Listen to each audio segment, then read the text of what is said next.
Bien-aimés frères et sœurs, vous connaîtrez la vérité et la vérité vous affranchira. Ça, c'est pas moi qui le dis, c'est la Bible qui le dit. Mais moi, je vous dis mieux. Vous connaîtrez la vérité historique, notamment celle de vos ancêtres kémites, et vous aurez une vision globale de ce que c'est que la vraie souveraineté politique. J'ajoute, vous reviendrez à la spiritualité africaine ancestrale et vous comprendrez les enjeux de l'indépendance économique. Et pour terminer, vous accepterez votre identité culturelle kémite et vous obtiendrez deux choses. La première, c'est la paix. La seconde, c'est le développement, à une condition. L'unité de toute l'Afrique noire, l'unité de tous les Noirs du monde entier.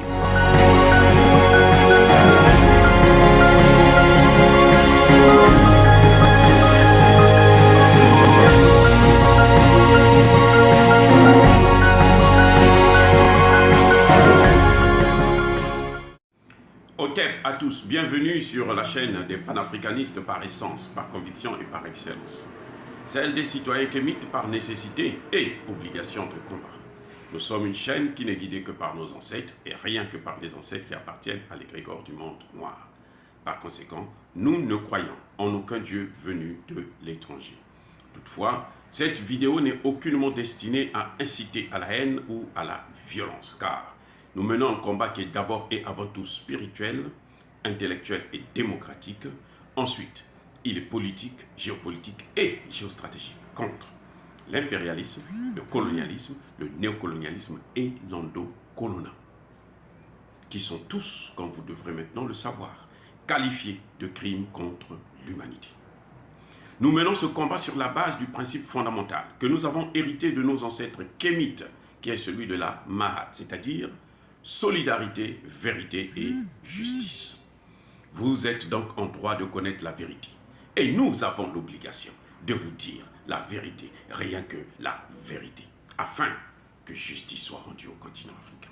Et ça, c'est notre modeste contribution dans cette noble lutte en faveur de la souveraineté, la dignité, la solidarité et l'unité africaine. Ça, c'est ce qu'on appelle le panafricanisme. Or, bien-aimés frères et sœurs, je voudrais attirer l'attention des autorités haïtiennes, notamment du gouvernement Ariel Henry, qu'ils sachent que l'histoire ne leur pardonnera jamais. L'histoire ne leur pardonnera jamais le fait qu'ils veulent donner Haïti à l'Occident. Le fait qu'ils veulent brader Haïti chérie à l'Occident. Le fait qu'ils veulent détruire ce pays. Vous savez, j'ai sorti une vidéo tout récemment où je disais que la Russie et la Chine ont bloqué une intervention, une résolution des Nations Unies pour autoriser aux États-Unis et au Canada d'intervenir en Haïti, militairement, d'occuper, d'envahir le pays. Mais je ne vous ai pas dit sur quoi ils se sont basés pour bloquer cette résolution. La Russie et la Chine ont toujours, soit ils se sont abstenus, soit ils ont voté pour la résolution. Maintenant, on commence à voir qu'au Conseil de sécurité, il y a quand même un semblant de démocratie.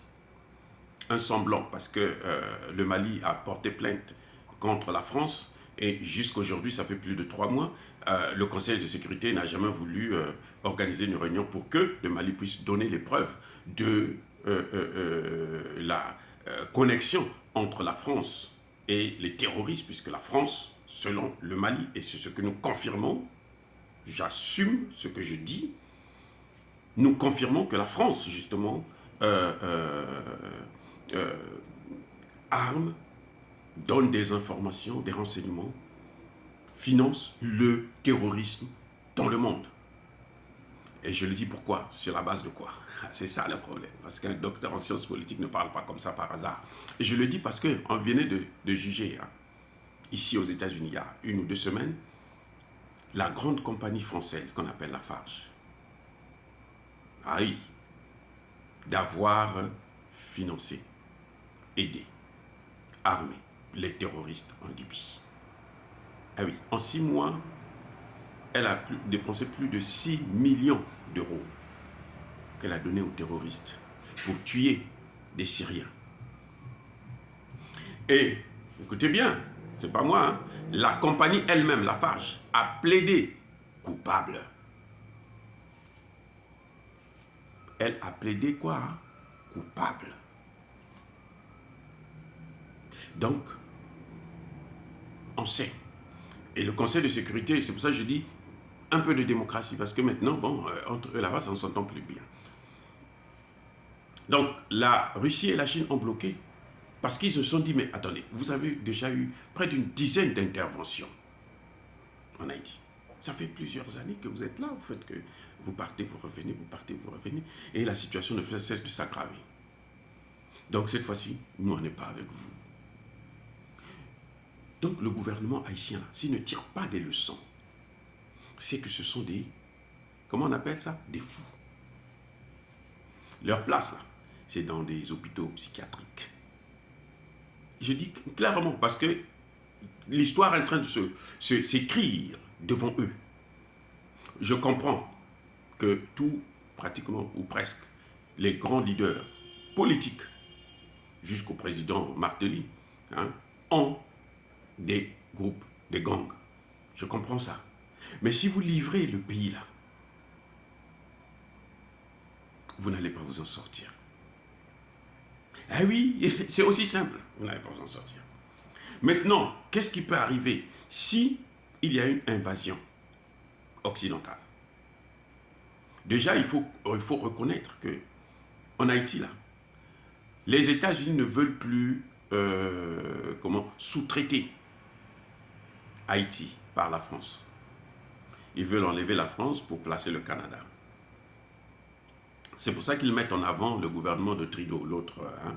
Bon, je ne veux pas dire le mot parce que ça risque de choquer beaucoup, mais on met en avant ce gouvernement. En fait, c'est la guerre entre la France et les États-Unis. Parce que les États-Unis maintenant disent que nous n'avons plus maintenant de sous-traitants, nous voulons maintenant prendre, s'accaparer de ces choses-là nous-mêmes. Comme ils ont fait par exemple pour l'argent pour la reconstruction d'Haïti après le tremblement de terre. Le grand tremblement de terre de 2012, 2010-2012 comme ça. Oui, c'était là Clinton qui a pris l'argent. Et s'est servi de ça tranquillement. Et il n'y a pas de juge. Parce que quand c'est eux, il n'y a pas de droits de l'homme. Hein. Non, les droits de l'homme n'existent pas. Hein. Ce sont des démocrates. Démocrates avec grand D, suivez mon regard. Bon, bref. Si les leaders, le gouvernement haïtien, commet l'erreur d'accepter l'invasion, qu'est-ce qui va se passer? Je vais vous dire. Ce qui va se passer, c'est que ils ne vont pas rattacher Haïti à la République dominicaine. Non. Ils ne pourront pas. Les Dominicains ne pourront pas gérer ça. Mais ils vont raser le pays. Ils vont faire disparaître le pays. Pourquoi je le dis? C'est ça le problème. Parce qu'ils l'ont déjà fait. C'est la seule chose qu'ils savent faire. Alors, ils sont merveilleux dans ce domaine. Ils l'ont déjà fait. Posez-moi la question de savoir où se situe la base, la plus grande base militaire américaine dans le monde. La base qu'on appelle Diego Garcia. Ça se trouve dans l'île de Chagos. Eh oui, ils ont occupé toute l'île. Haïti, c'est une île. Ils peuvent occuper aussi toute l'île. Ils ont occupé toute l'île. Mais comment ils ont pu occuper l'île alors qu'il y a des gens qui habitent là-bas? Comme par hasard, les gens qui habitent là-bas, ce sont des Noirs, des Kémites. Ce sont nos frères et sœurs. Comment? Posez-moi la question. Eh bien, je vais vous répondre, aussi simple. Mais ce qu'ils ont fait, c'est qu'ils ont exterminé les gens. C'est aussi simple. Les plus chanceux, là, on les a déportés. Vous savez, c'est quoi la déportation? C'est, d'après les Occidentaux eux-mêmes, hein, c'est un crime contre l'humanité. On a déjà jugé quelqu'un pour ça? Non. Non. Ils ont le droit de vie et de mort. Ils ont la licence to kill. The license to kill. Ils ont ça, cette licence. De tuer. L'île de Chagos est occupée entièrement. Et tous les habitants de l'île, les plus chanceux, ont été déportés. Les autres ont été littéralement tués. C'est ce qui se passera avec Haïti. Si le gouvernement, c'est pour ça que je tiens pour responsable le gouvernement de Ariel Henry, s'ils commettent cette erreur, celui qui apposera sa signature pour une intervention militaire étrangère en Haïti, occidentale notamment, qu'il sache que l'histoire le prendra, le traitera pour très, très, très haute trahison. Et ça, rien et personne ne pourra le lui pardonner. Faites ce que vous avez à faire, faites ce que vous voulez, mais sachez-le que une intervention militaire étrangère, ça ne se passera pas. Parce que les mêmes là, ce sont eux qui ont mis le chaos, qui ont instauré le chaos. Nous avons dit, et je le répète encore, le problème haïtien a la solution, a une solution. Ce n'est pas une fatalité. La première des solutions, vous savez quoi? Si les Occidentaux veulent aider Haïti à régler cette affaire, eh bien, ils n'ont qu'à seulement supprimer les visas. Enlever les visas, parce que pour eux, le visa, c'est la porte du paradis. Enlever les visas, on les connaît tous. Je vous ai déjà donné des noms, quelques noms. Le président Martelly, il vit là à Miami. Expulsez-le, avec interdiction d'entrer au territoire américain. Et puis prenez tous ces avoirs, vous vendez. Vous prenez cet argent, envoyez en Haïti. Comme ça, ils vont acheter des armes avec pour équiper la police. Ça, c'est la première des solutions. Ça, c'est la plus simple. Vous leur interdisez seulement l'entrée aux États-Unis, au Canada, en France. Ils sont bloqués, ils sont coincés, ils ne vont plus faire, ils vont eux-mêmes arrêter. Deuxième élément, il faut acheter des drones. Maintenant, ce n'est que ça. Vous n'avez pas besoin des militaires sur le terrain, vous achetez seulement des drones. L'Iran produit des drones, la Turquie produit des drones. Ah oui, si vous achetez au Canada, ils ne vont pas vous envoyer ça. Ou bien vous envoyez la pacotille, vous n'allez pas pouvoir utiliser, mener les opérations correctement. Ou bien acheter des armes, carrément. Mais chez un partenaire sérieux.